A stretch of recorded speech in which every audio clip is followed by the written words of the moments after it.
दोस्तों अस्सलाम वालेकुम। कैसे उम्मीद है कि आप सब खैरियत से होंगे। तो आज की इस वीडियो में मैं जो देखा था अय्यूब अलैहिस्सलाम ने कितने साल सब्र किया था और अल्लाह ताला ने उन्हें पहले से ज़्यादा नवाजा था। तो आज की इस वीडियो आपको बहुत ख़ास होने वाली है, लेकिन मुझे पसंद है कि आप सभी को पसंद आएगी जब मुझे इतनी पसंद आई। तो आज हम आपकी खिदमत में लाए हैं अय्यूब अलैहिस्सलाम की सब्र का मतलब अच्छा टॉपिक का वीडियो है। दोस्तों पसंद आएगा लाइक करिएगा, चैनल पे आए तो नया सब्सक्राइब करिएगा। चलिए दोस्तों वीडियो को करते हैं स्टार्ट।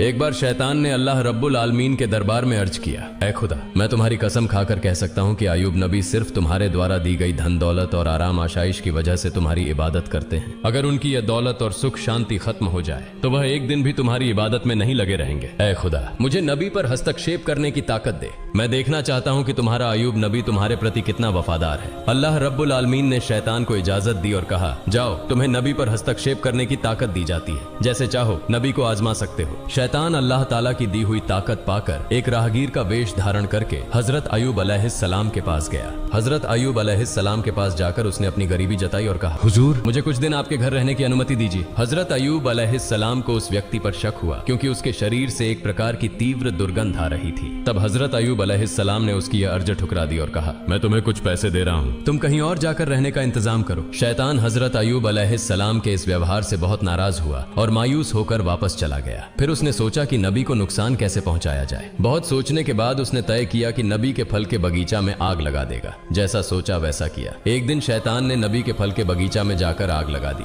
शैतान द्वारा लगाई गई आग में कई फल के बगीचा जलकर राख हो गए। बगीचा के कर्मचारी दौड़कर नबी के पास यह खबर देने पहुंचे। उनसे यह समाचार सुनकर हजरत अय्यूब अलैहिस्सलाम ने कहा, अल्हम्दुलिल्लाह, अल्लाह का दिया हुआ माल अल्लाह ने वापस ले लिया, इसमें मेरे चिंतित होने की कोई वजह नहीं है। शैतान ने जब देखा कि हजरत अय्यूब अलैहिस्सलाम फल के बगीचा नष्ट होने के बाद भी जरा सा भी विचलित नहीं हुए तो उसके दिल में जलन बढ़ गई। फिर उसने दोबारा सोचना शुरू किया कि नबी को और किस तरह से नुकसान पहुंचाया जाए। अगले दिन शैतान नबी के अस्तबल में गया और वहां आग लगा दी। आग तूफान की तरह फैल गई, जिससे सारे जानवर जलकर मर गए और कुछ गडेरिये भी आग में झुलसकर मर गए। बाकी गडेरिये यह खबर तुरंत नबी के पास लेकर पहुंचे। यह खबर सुनकर हजरत अय्यूब अलैहिस्सलाम ने नमाज की नियत की और कहा, अल्लाह का दिया हुआ माल अल्लाह ने वापस ले लिया, इसमें मुझे विचलित होने की कोई जरूरत नहीं है। शैतान ने जब देखा कि इतनी बड़ी घटना के बाद भी नबी जरा भी परेशान नहीं हुए तो उसके दिल में और ज्यादा जलन पैदा हुई। अब उसने नबी को और बड़ा नुकसान पहुंचाने का इरादा किया। हजरत अय्यूब अलैहिस्सलाम के 12 बच्चे थे जो हर दिन एक शिक्षक से शिक्षा लेने के लिए मदरसे जाया करते थे। एक दिन सुबह हमेशा की तरह हजरत अय्यूब अलैहिस्सलाम के 12 बच्चे शिक्षक के पास पढ़ने गए। उसी समय शिक्षक किसी काम से मदरसे से बाहर गए और शैतान ने इस मौके का फायदा उठाकर मदरसे की छत गिरा दी। छत गिरने से हजरत अय्यूब अलैहिस्सलाम के 12 बच्चे मलबे के नीचे दबकर मर गए। मदरस के शिक्षक डरते डरते हजरत अय्यूब अलैहिस्सलाम के पास आए और कहा, ऐ अल्लाह के नबी,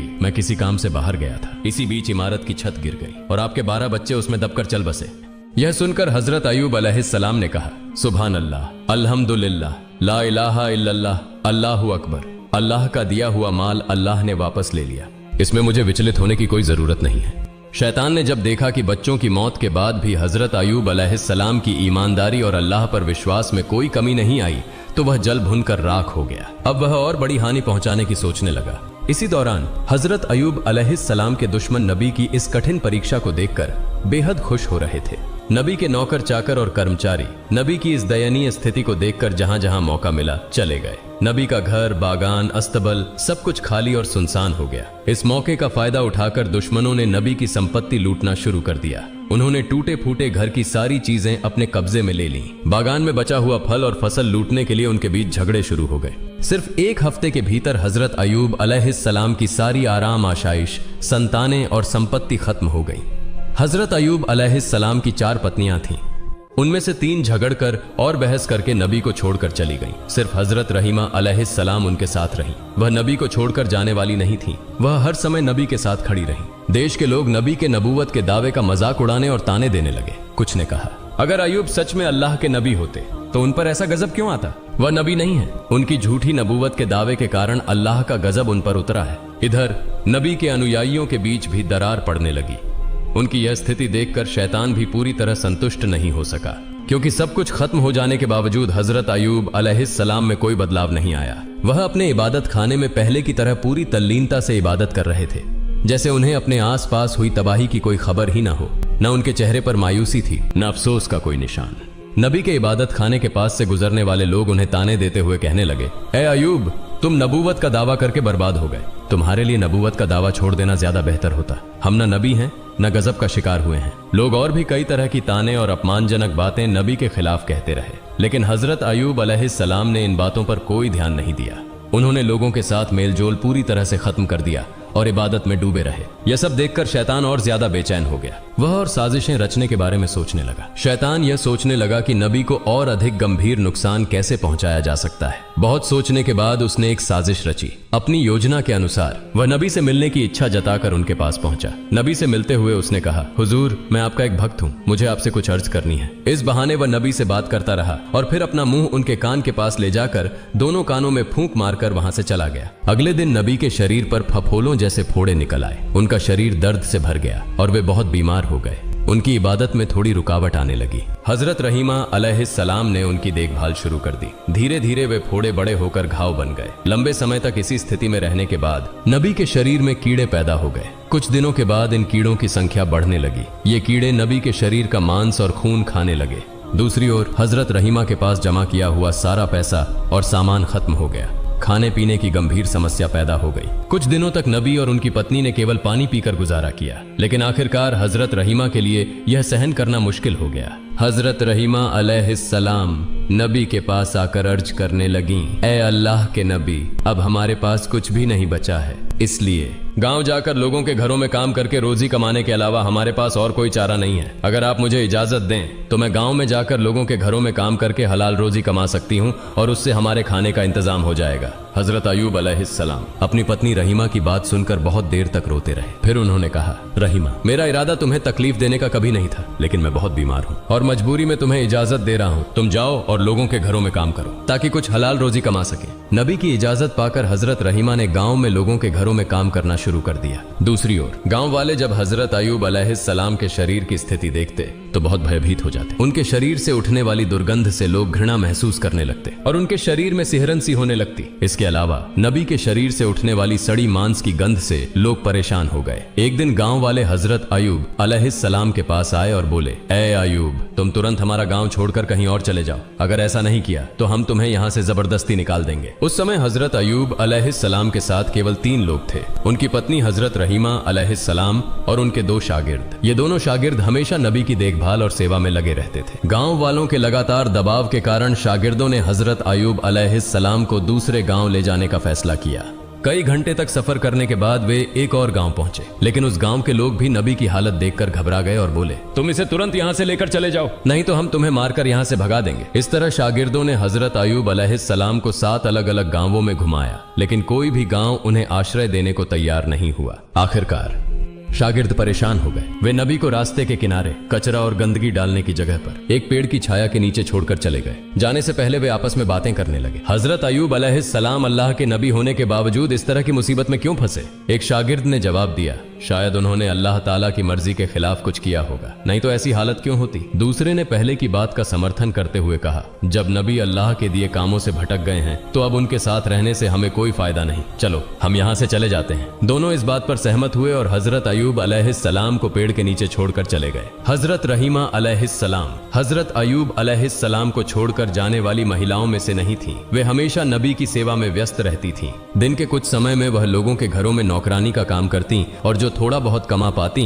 उससे अपने पति के लिए दवा और भोजन का इंतजाम करती थीं। इस तरह समय बीतता रहा। हजरत अयूब अलैहिस्सलाम के शरीर से कभी कुछ कीड़े मर जाते तो कभी नए कीड़े पैदा हो जाते। उनके शरीर पर कीड़ों की संख्या लगातार बढ़ती ही जा रही थी। उनके शरीर पर अब केवल हड्डियां और थोड़ा सा मांस ही बचा था। एक दिन उनके शरीर से कुछ कीड़े गिरकर जमीन पर आ गए। तब हजरत अयूब अलैहिस्सलाम ने अपनी पत्नी रहीमा अलैहिस्सलाम को बुलाकर कहा, रहीमा, इंसान मिट्टी से बना है और मरने के बाद उसका शरीर फिर मिट्टी में बदल जाता है। अगर मेरे शरीर का मांस और खून अल्लाह के इन कीड़ों की भूख मिटाने में काम आ रहा है तो इसमें कोई आपत्ति नहीं होनी चाहिए। कम से कम इससे इन्हें भोजन मिल रहा है। जो कीड़े मेरे शरीर से गिरे हैं उन्हें वापस उठाकर मेरे शरीर पर रख दो ताकि उन्हें अपना भोजन पूरा मिल सके। हजरत रहीमा अलैहिस्सलाम ने अपने पति के आदेश का पालन किया और गिरे हुए कीड़ों को उठाकर फिर से उनके शरीर पर लगा दिया। एक दिन हजरत रहीमा अलैहिस्सलाम गांव गईं, लेकिन उन्हें कोई काम नहीं मिला। इस वजह से वे बहुत चिंतित हो गईं। उनके मन में बार बार यह सवाल उठ रहा था कि आज वे अपने पति को खाना कैसे खिलाएंगी। उन्होंने पूरे गांव में काम ढूंढने के लिए बहुत कोशिश की, लेकिन कहीं भी उन्हें काम नहीं मिला। आखिरकार वह एक महिला के पास गईं और उनसे कहा, हे सम्मानित महिला, क्या आप मुझे आज के लिए कुछ पैसे उधार दे सकती हैं? मैं कल आपको ये पैसे वापस कर दूंगी। मेरा पति बहुत बीमार है और मैं आज कोई काम नहीं ढूंढ पाई हूँ। अगर आप मुझे कुछ पैसे उधार देंगी तो मैं अपने पति के लिए दवा और खाना ला सकूंगी, नहीं तो उन्हें भूखा रहना पड़ेगा। कृपया मुझ पर दया करें। महिला ने हजरत रहीमा अलैहिस्सलाम की बात सुनकर कहा, मैं किसी को पैसे उधार नहीं देती। मैंने पहले बहुत से लोगों को पैसे उधार दिए हैं, कहते, लेकिन किसी ने आज तक मेरे पैसे वापस नहीं किए। इसलिए ये नाटक करना बंद करो और सीधे अपने घर का रास्ता पकड़ो। मैं तुम्हें कोई पैसा उधार नहीं दे सकती। हजरत रहीमा अलैहिस्सलाम ने कहा, तो फिर मुझे कोई काम दीजिए, उस काम के बदले में मुझे पैसे दे दीजिए। महिला ने कहा, मेरे पास तुम्हारे लिए कोई काम नहीं है, लेकिन मैं एक शर्त पर तुम्हें पैसे दे सकती हूँ। तुम्हारे सिर के बाल मुझे बहुत पसंद है। अगर तुम अपने सिर के बाल काट कर मुझे दे दो तो मैं उनके बदले तुम्हें पैसे दे सकती हूँ। हजरत रहीमा अलैहिस्सलाम ने जवाब दिया, हे महिला, मेरे पति बहुत बीमार हैं। उनका पूरा शरीर कीड़ों ने खा लिया है। वह किसी कठोर चीज को छू भी नहीं सकते। जब वह बिस्तर से उठते हैं तो मेरे बाल पकड़कर सहारा लेते हैं। अगर मैं अपने सिर के बाल काटकर तुम्हें दे दूं तो मेरे पति बिस्तर से कैसे उठेंगे? इस पर महिला ने कहा, ठीक है, तो तुम अपने सिर के आधे बाल काटकर मुझे दे दो, मैं उनके बदले तुम्हें पैसे दूंगी। हजरत रहीमा अलैहिस्सलाम ने चारों तरफ से लाचार होकर महिला की इस शर्त को मान लिया। उन्होंने अपने सिर के आधे बाल काटकर महिला को दे दिए और बदले में कुछ पैसे लिए। उन पैसों से उन्होंने अपने बीमार पति के लिए भोजन और दवा खरीदी और घर की ओर चल पड़ी। शैतान यह सब देख रहा था। जब उसने देखा कि हजरत रहीमा अलैहिस्सलाम ने अपने सिर के आधे बाल कटवा लिए हैं, तो उसने इसे हजरत अय्यूब अलैहिस्सलाम और रहीमा के बीच गलत फहमी पैदा करने का सुनहरा मौका समझा। इसके बाद शैतान एक दरवेश का वेश धारण करके हजरत अय्यूब अलैहिस्सलाम के पास आया और कहा, आप अल्लाह के नबी हैं, लेकिन आपकी पत्नी का चरित्र बहुत खराब है। वह अक्सर अलग अलग जगहों पर चोरी करती है और इसी तरह से गलत तरीकों से पैसा कमाती है। आज वह चोरी करते हुए पकड़ी गई और लोगों ने सजा के तौर पर उसके सिर के आधे बाल काट दिए। जब वह घर लौटेगी तो आप खुद यह देख सकते हैं। हम आपकी इज्जत करते हैं, इसलिए आपको पहले ही यह बात बता रहे हैं।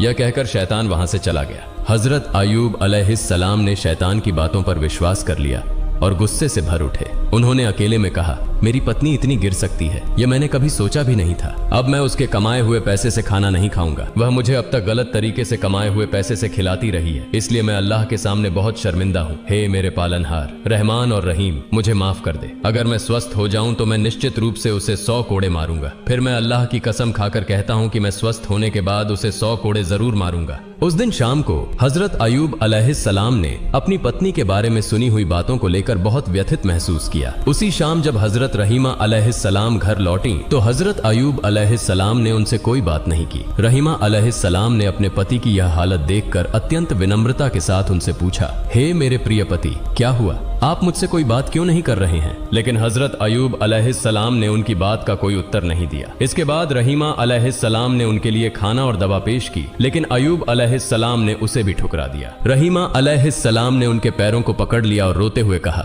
हे मेरे प्रिय पति, कृपया मुझे बताइए, आप मुझसे क्यों नाराज हैं? तब हजरत अय्यूब अलैहिस्सलाम ने कहा, मैंने कभी कल्पना भी नहीं की थी कि तुम्हारा चरित्र इतना गिर सकता है। तुम चोरी करके मुझे अब तक खाना खिलाती रही हो। तुम्हारा गलत तरीके से कमाया हुआ पैसा मैं खा रहा था। यह सोचकर मैं खुद को माफ नहीं कर सकता। आज एक दरवेश ने आकर मुझे तुम्हारे बारे में बताया। उसने कहा कि तुम चोरी करते हुए पकड़ी गई हो और इसी कारण लोगों ने तुम्हारे सिर के आधे बाल काट दिए। हजरत रहीमा अलैहिस्सलाम ने अपने पति के मुंह से यह बात सुनी तो ऐसा लगा जैसे उनके पैरों तले जमीन खिसक गई हो। उनकी आंखों से आंसू बहने लगे। तब उन्होंने दोनों हाथ उठाकर अल्लाह से फरियाद की, हे अल्लाह, हे रहमान और रहीम, तुम सब जानते हो मैंने जो भी किया उसकी क्या मंशा थी। यह तुमसे छुपा नहीं है। मैं नहीं जानती कि मेरे पति को किसने या क्यों मेरे खिलाफ झूठी बातें बताई।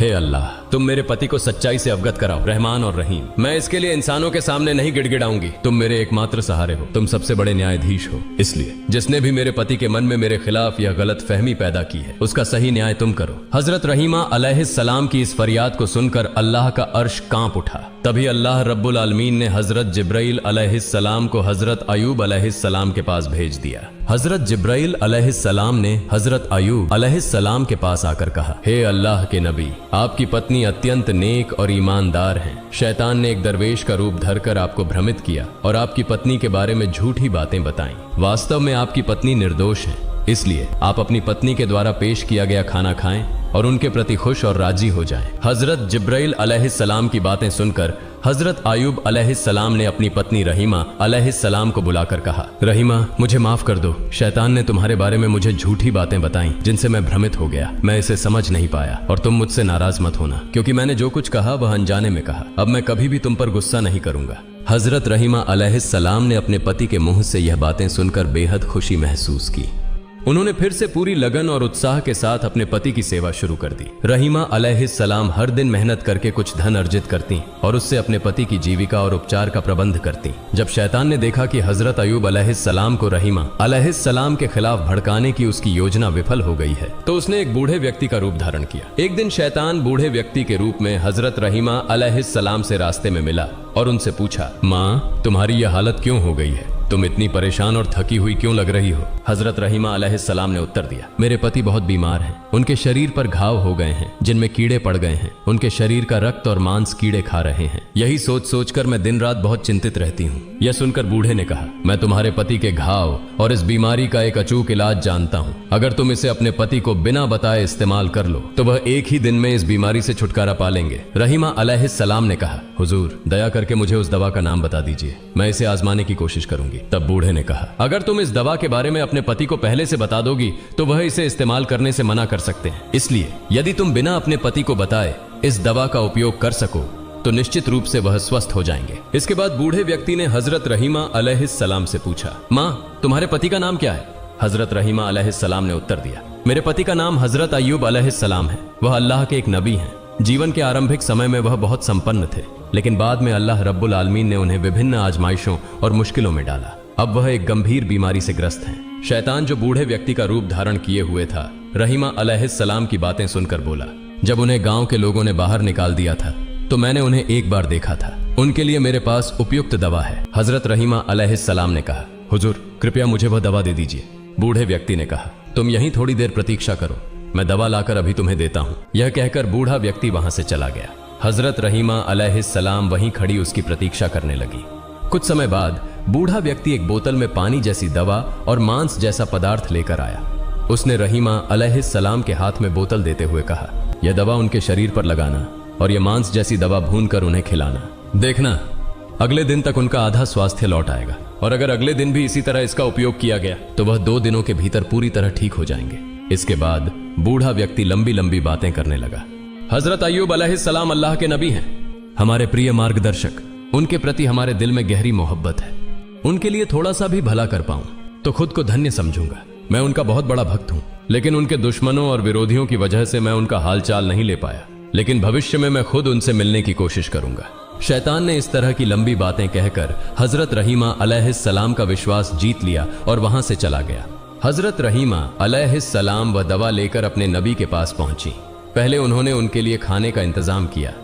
इसके बाद वह बहुत देर तक सोचती रहीं कि इस दवा का उपयोग करें या नहीं, लेकिन अंततः वह हजरत अय्यूब अलैहिस्सलाम को बिना बताए दवा का उपयोग करने का साहस नहीं कर सकी। इसलिए वह नबी के पास जाकर बोली, हे अल्लाह के नबी, आज एक वृद्ध व्यक्ति ने मुझे रास्ते में एक प्रकार की दवा दी है और उसने कहा कि यदि इस दवा का नियमित रूप से 2 दिन उपयोग किया जाए तो आप पूरी तरह से स्वस्थ हो जाएंगे।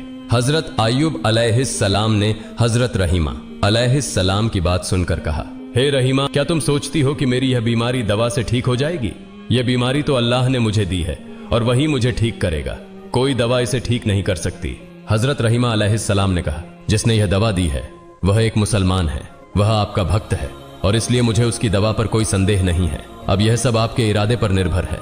हजरत अय्यूब अलैहिस्सलाम ने कहा, तुम फिलहाल यह दवा छोड़ दो। जब तक अल्लाह ताला से इस बारे में कोई खबर ना आए मैं इस दवा का उपयोग नहीं कर सकता। हजरत रहीमा अलैहिस्सलाम ने नबी के आदेश का पालन किया और दवा नबी के बिस्तर के पास रख दी। अगले दिन सुबह हजरत अय्यूब अलैहिस्सलाम ने हजरत रहीमा अलैहिस्सलाम को बुलाया और कहा, रहीमा, जब से मैं बीमार हुआ हूँ मैं हर रात अल्लाह रब्बुल आलमीन के ताजल्ली को देखता था और उससे अत्यधिक संतोष प्राप्त करता था, लेकिन कल रात मैं वह ताजल्ली देखने में सक्षम नहीं हो पाया। परंतु इसका कारण क्या था मैं समझ नहीं पा रहा हूँ। हजरत रहीमा अलैहिस्सलाम ने कहा, हे मेरे प्रिय पति, आप अल्लाह के नबी हैं, इसके लिए शायद आपके पास इसका उचित कारण हो। मैं एक सामान्य बंदा हूँ, मैं कैसे जान सकती हूँ इसका कारण क्या है? इसके बाद हजरत अय्यूब अलैहिस्सलाम बहुत परेशान हो गए और चिंतित हो गए। इस तरह 3 दिन बीत गए। वह अल्लाह रब्बुल आलमीन की ताजल्ली को नहीं देख पाए। अंत में वह दोनों हाथ उठाकर अल्लाह के दरबार में रोते हुए दुआ करने लगे, हे अल्लाह रब्बुल आलमीन, मुझे नहीं पता कि किस गलती के कारण मैं आपकी ताजल्ली देखने में सक्षम नहीं हो पा रहा हूँ।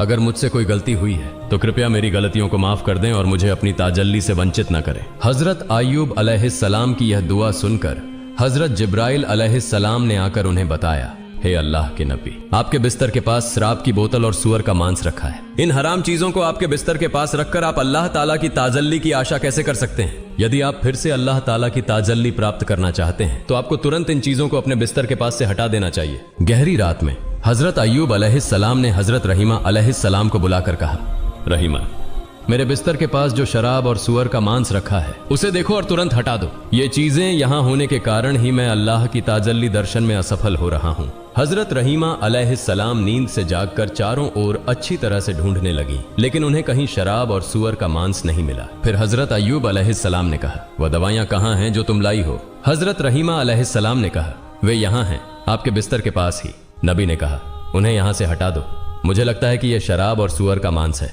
नबी के आदेश के बाद हजरत रहीमा अलैहिस्सलाम ने उन दवाइयों को दूर हटा दिया। फिर हजरत अय्यूब अलैहिस्सलाम फिर से ध्यान मग्न हो गए। जब रात का समय समाप्त होने लगा तो हजरत अय्यूब अलैहिस्सलाम चिल्लाकर बोले, अब मैं अल्लाह की ताजल्ली दर्शन में सक्षम हो रहा हूँ। रहीमा, समझो, वह दवाइयाँ शराब और सूअर का मांस थीं और जब तक वे मेरे पास रहीं तब तक मैं 3 दिन तक अल्लाह की ताजल्ली दर्शन में असफल रहा।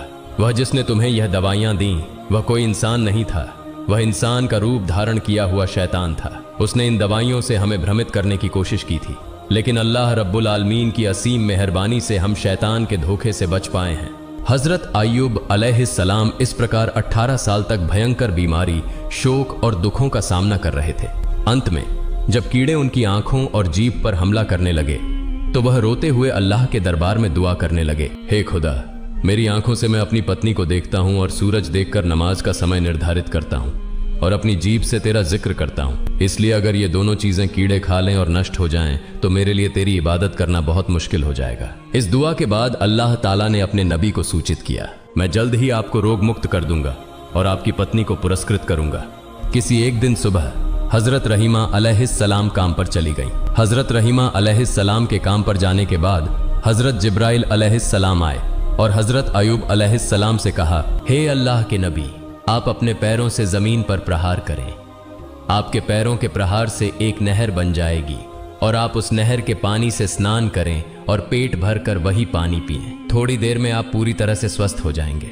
हजरत अय्यूब अलैहिस्सलाम ने हजरत जिब्राइल अलैहिस्सलाम के निर्देशों के अनुसार पैरों से जमीन पर प्रहार किया। फिर वहां से एक जलधारा का स्रोत उभरा और उस जलधारा का पानी हजरत अय्यूब अलैहिस्सलाम के शरीर पर गिरने लगा। अल्लाह की मेहरबानी से जैसे ही वह पानी उनके शरीर पर पड़ा, उनके घाव ठीक होने लगे और नई त्वचा उगने लगी। इसके बाद नबी ने उस जलधारा के पानी से अच्छे से स्नान किया और तुरंत ही हजरत अय्यूब अलैहिस्सलाम के पूरे शरीर पर नई त्वचा उग आई और उन घाव इस प्रकार नष्ट हो गए जैसे कि उनके शरीर पर कभी कोई घाव या रोग था ही नहीं। जलधारा के पानी से स्नान करने के बाद उनका शरीर पहले से कहीं अधिक चमकदार और सुंदर हो गया। उनका चेहरा चांद की तरह चमकने लगा।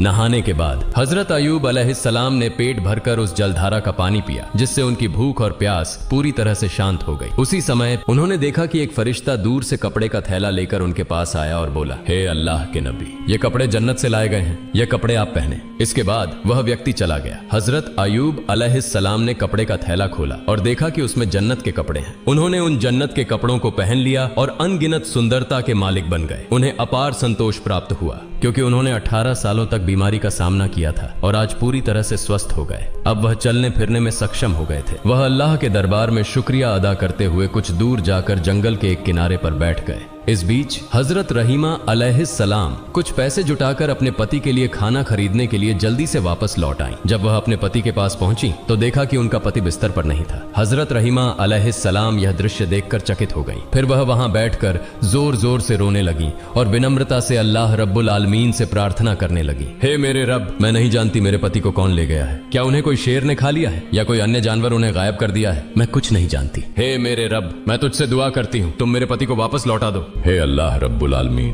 आप करुणा के सागर हैं। आपसे जो कुछ भी हो वह सब कुछ कर सकते हैं। मैं अपने पति के बिना नहीं रह सकती। हजरत रहीमा अलैहिस्सलाम इस तरह कई घंटों तक अल्लाह रब्बुल आलमीन के दरबार में प्रार्थना करती रही। फिर उठकर इधर उधर दौड़ते हुए हजरत अयूब अलैहिस्सलाम का पता करने लगी। वह देख रही थी कि कहीं हजरत अयूब अलैहिस्सलाम का कोई निशान मिल सके, लेकिन काफी समय तक दौड़ने के बाद भी उन्हें हजरत अयूब अलैहिस्सलाम का कोई निशान नहीं मिला। उन्होंने दूर देखा कि एक व्यक्ति सुंदर कपड़े पहने हुए बैठे हैं। वह उस व्यक्ति के पास गई और पूछा, जनाब, यहाँ पेड़ के नीचे एक रोगी था, क्या आप उसके बारे में कुछ जानते हैं? हजरत अयूब अलैहिस्सलाम इतने समय तक दूर बैठकर हजरत रहीमा अलैहिस्सलाम की स्थिति का निरीक्षण कर रहे थे। तत्क्षण वह हजरत रहीमा अलैहिस्सलाम के सामने अपना परिचय नहीं दिए। उन्होंने हजरत रहीमा अलैहिस्सलाम से पूछा, रोगी तुम्हारे क्या हाल है? हजरत रहीमा अलैहिस्सलाम ने उत्तर दिया, वह मेरे प्रिय पति थे, वह अल्लाह के एक नबी थे। उनका नाम हजरत अयूब अलैहिस्सलाम था। वह 18 साल से बीमार थे और मैं ही उनकी देखभाल करती थी, लेकिन आज काम करने के बाद जब मैं वापस आई तो मैंने उन्हें नहीं पाया। मुझे नहीं पता कि वह अब कहाँ हैं। क्या उन्हें कोई बाघ ने खा लिया है या कोई और जानवर उन्हें ले गया है? अगर आप उनके बारे में कुछ जानते हैं तो कृपया मुझे बताएं।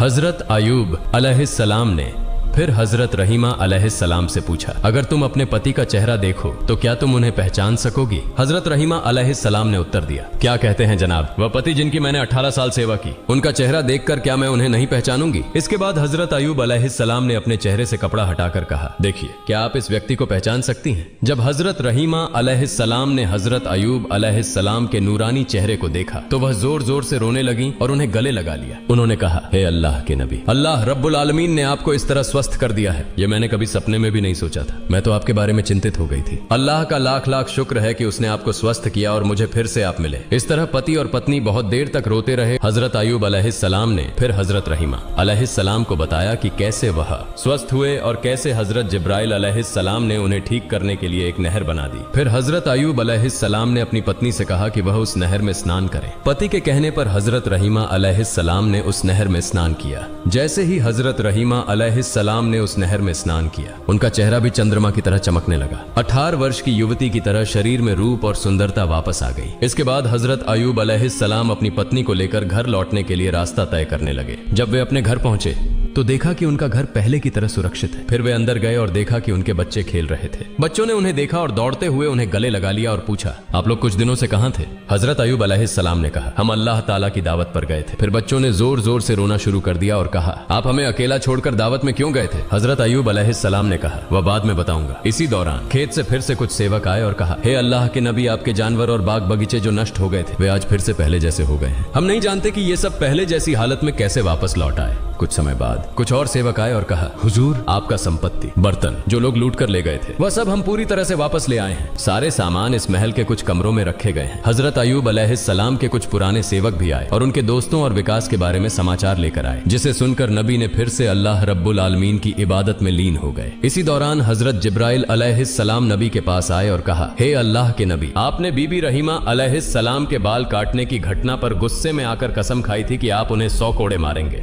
इस मामले में आपकी कसम झूठी साबित हुई है, लेकिन आपकी सच्चाई की कसम अब भी कायम है। इसलिए आप 100 गेहूं के बाल एकत्रित करके बीबी रहीमा अलैहिस्सलाम के शरीर पर हल्का सा स्पर्श करें। इससे आपकी कसम पूरी हो जाएगी और बीबी रहीमा अलैहिस्सलाम को कोई कष्ट नहीं होगा। हजरत जिब्राइल अलैहिस्सलाम के कहने पर हजरत अयूब अलैहिस्सलाम ने 100 सूखे गेहूं के बाल एकत्रित किए और बीबी रहीमा अलैहिस्सलाम के शरीर पर हल्के से एक बार मारा। इससे नबी की कसम पूरी हो गई और बीबी रहीमा अलैहिस्सलाम को कोई कष्ट नहीं हुआ। प्रिय दर्शक, शैतान ने हजरत अयूब अलैहिस्सलाम को कई बार चुनौती दी, लेकिन वह उन्हें किसी भी रूप में भ्रमित नहीं कर सके और न ही वह उन्हें गुमराह कर सके। अगर हम भी हजरत अयूब अलैहिस्सलाम की तरह अल्लाह रब्बुल आलमीन की राह में धैर्य रखें तो शैतान कभी भी हमें गुमराह नहीं कर सकेगा। अल्लाह रब्बुल आलमीन हमें भी हजरत अयूब अलैहिस्सलाम की तरह धैर्य रखने की तौफीक अता करें, आमीन।